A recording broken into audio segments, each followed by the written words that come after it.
പക്ഷെ നമ്മൾ ശ്രദ്ധിച്ചിട്ട് നമ്മൾ കണ്ടിട്ടുള്ള ഒരു കാര്യം, ഇയാൾ എപ്പോഴും പ്രസന്നവദനാണ്. മൂപ്പര് ദേഷ്യപ്പെട്ടുകൊണ്ട് വികാരത്തെ ഇങ്ങനെ പ്രകടിപ്പിച്ച് എന്തെങ്കിലും തരത്തിലുള്ള ദേഷ്യം അഭിനയിക്കുന്നതോ ആ വികാരം കൊണ്ട് നിങ്ങൾ ആരോടാ സംസാരിക്കുന്നത് എന്നുള്ള മട്ടിലുള്ള യാതൊന്നുമില്ല. അങ്ങേയറ്റം സാത്വിക ശാന്ത ഭാവം. നോക്കൂ, നമ്മളിപ്പോൾ ബ്രാൻഡ് ചെയ്തിരിക്കുന്നത് എന്തിലാണ്? ശൂദ്രൻ എന്നൊക്കെ പറഞ്ഞിട്ടാണ്. പക്ഷേ വാക്ക്, പെരുമാറ്റം ഇത്യാദി കാര്യങ്ങൾ, മറ്റു ലഹരി ഉപയോഗിക്കുന്നതിനെ കുറിച്ചൊക്കെ വേറെ ഓരോന്ന് പറയാം. അതിനെക്കുറിച്ച് പറയാൻ ആളല്ല. അതിലും വലുത് ഉപയോഗിക്കുന്ന മറ്റ് ആൾക്കാരുണ്ട്. ഇപ്പോ ഈ അടുത്ത കാലത്ത് ഒരു സംഭവം ഉണ്ടായല്ലോ, ഏതാനും ദിവസങ്ങൾക്ക് മുമ്പ്. ഒരു പുതിയ ഈ റാപ്പ് സംഗീതത്തിൻ്റെ, മലയാളത്തിലെ റാപ്പ് സംഗീതത്തിലൂടെ തൻ്റേതായിട്ടുള്ള നിലപാടുകളെ, തൻ്റെ രാഷ്ട്രീയത്തെ, തൻ്റെ നിലപാടിനെ, ഇവിടുത്തെ സാഹചര്യത്തെ, വ്യവസ്ഥയെ, ഇതിനെയൊക്കെ വളരെ ശക്തമായ വാക്കുകളിൽ അവതരിപ്പിക്കുന്ന ഒരാളാണല്ലോ ഈ വേടൻ എന്നുള്ള പേരിൽ, അദ്ദേഹം സ്വയം സ്വീകരിച്ച പേരിൽ അദ്ദേഹം ചെറുപ്പക്കാരനാണ്. ആള് വലിയ ക്രൗഡിനോട് സംവദിച്ചുകൊണ്ടിരുന്നത്. ഈ അടുത്ത് അദ്ദേഹത്തെ അറസ്റ്റ് ചെയ്യുക, ലഹരിയുടെ ഭാഗമായിട്ട് അറസ്റ്റ് ചെയ്യുക, ഇപ്പം ജാമ്യത്തിൽ ഇവിടെയൊക്കെ ചെയ്തിട്ടുണ്ട്. അപ്പോൾ പറഞ്ഞു വന്നത് എന്താന്ന് പറഞ്ഞാൽ, നമ്മൾ പറയുമ്പോൾ പറയുക ഇവര് ഇങ്ങനെ പറഞ്ഞ ഒരു ആളാണ്,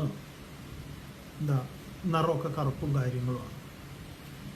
പക്ഷെ നമ്മൾ അദ്ദേഹത്തിനെ പോലീസ് അറസ്റ്റ് ചെയ്ത് കൊണ്ടുപോകുന്ന വിഷ്വല്, ആ സമയത്ത് പത്രക്കാർ ചോദിക്കുന്നതിന് അദ്ദേഹം മറുപടി പറയുന്നത്, ഇത് കഴിഞ്ഞിട്ട് അദ്ദേഹം തിരിച്ചു വന്നിട്ട് പത്രക്കാരോട് സംസാരിക്കുന്നത്, ഇങ്ങനെ പിന്നെ കുറേ ഇൻ്റർവ്യൂ അതും ഇതുമൊക്കെ നമ്മളിങ്ങനെ കാണാനിടയില്ല അദ്ദേഹത്തിൻ്റെ ഷോ. കാരണം ഈ ചെറുപ്പക്കാരനെ കുറിച്ച് കൂടുതൽ അറിയാൻ വേണ്ടിയിട്ട് നമുക്ക് ഇങ്ങനെ പുതിയ കാര്യങ്ങളൊക്കെ വരുമ്പോൾ അതിനെ കൂടുതൽ മനസ്സിലാക്കാനും, എന്താണ് കുറേ പേര് ഇതിൽ ആകൃഷ്ടരാകുന്നു എങ്കിൽ അതിൻ്റെ കാരണങ്ങൾ എന്താണെന്ന് അറിയണം. നമ്മൾ ഈ സമൂഹത്തിൽ ജീവിക്കുമ്പോൾ എനിക്കറിയില്ല ഏത് വേടൻ എന്ത് വേടൻ, ഞാൻ ആകെ അറിയുന്ന ഒരു വേടൻ വാത്മീകിയേ ഉള്ളൂ എന്നൊക്കെ പറഞ്ഞാൽ അത് ഒരുമാതിരി എന്താ പറയുക, നിങ്ങൾക്ക് ഒന്നിനെ കുറിച്ചും 10 പൈസയുടെ ബുദ്ധി ഇല്ല എന്നാണ് അതിന് മനസ്സിലാക്കേണ്ടത്. ചിലരൊക്കെ അങ്ങനെയുണ്ട്.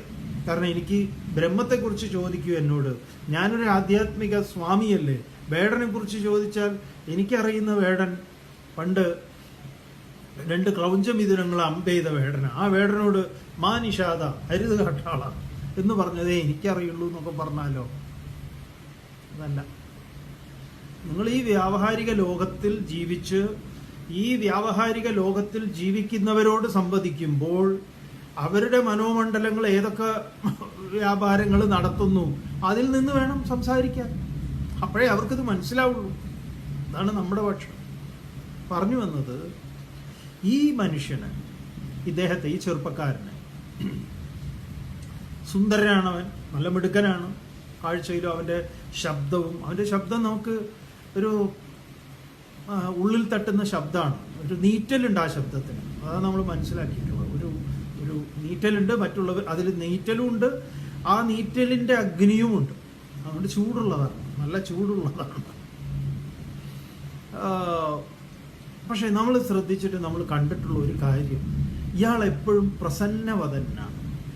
മൂപ്പര് ദേഷ്യപ്പെട്ടുകൊണ്ട് വികാരത്തെ ഇങ്ങനെ പ്രകടിപ്പിച്ച് എന്തെങ്കിലും തരത്തിലുള്ള ദേഷ്യം അഭിനയിക്കുന്നതോ ആ വികാരം കൊണ്ട് നിങ്ങൾ ആരോടാ സംസാരിക്കുന്നത് എന്നുള്ള മട്ടിലുള്ള യാതൊന്നുമില്ല. അങ്ങേയറ്റം സാത്വിക ശാന്ത ഭാവം.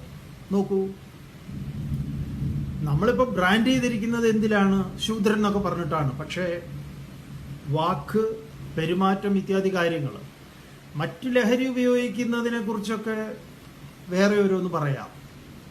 അതിനെക്കുറിച്ച് പറയാൻ ആളല്ല. അതിലും വലുത് ഉപയോഗിക്കുന്ന മറ്റ് ആൾക്കാരുണ്ട്.